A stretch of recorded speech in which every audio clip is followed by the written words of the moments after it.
Dans les restes de l'actualité, mesdames, messieurs, la sorcellerie n'existe pas, c'est ce que tente de démontrer le docteur Didier Mavinga dans son livre intitulé L'enfant sorcier et la psychanalyse. Dans cet ouvrage, l'auteur dépasse la lecture culturelle attribuée à la sorcellerie par plus d'un Congolais et il donne une lecture scientifique. On l'écoute dans ses propos recueillis pour vous par Diomanana.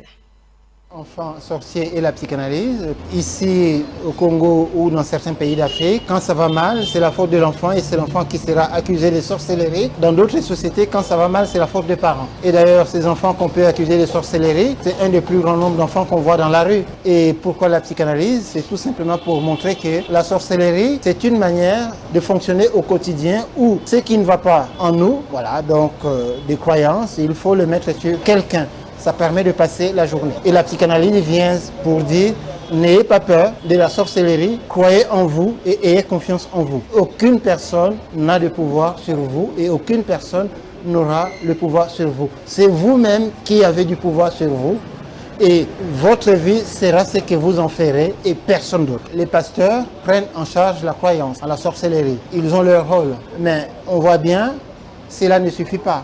Moi, ce qui m'intéresse, pourquoi à un moment précis, la personne commence à penser qu'il y a un sorcier dans son environnement. Ce n'est pas génétique. Aucune personne vit au monde en disant qu'il y a des sorciers. Comment ça se met en place à un moment? Voilà, si le pasteur rassure à un moment, il y a d'autres professionnels, ça peut être des psychiatres, des psychologues, des psychanalystes, peuvent prendre le relais pour aller beaucoup plus loin. Mais là où avec des pasteurs, il faut faire attention, c'est de faire de l'enfant qui est accusé de sorcellerie le coupable de tous les maux, de ce qui ne va pas, et l'enfant d'ailleurs qui peut être non seulement déjà il est victime et en danger, être exclu. Et dans ce cas-là, ça devient un problème sociétal. Ça devient un problème sociétal et en tout cas dans d'autres univers, nous prenons cela en charge. Ces enfants grandissent bien.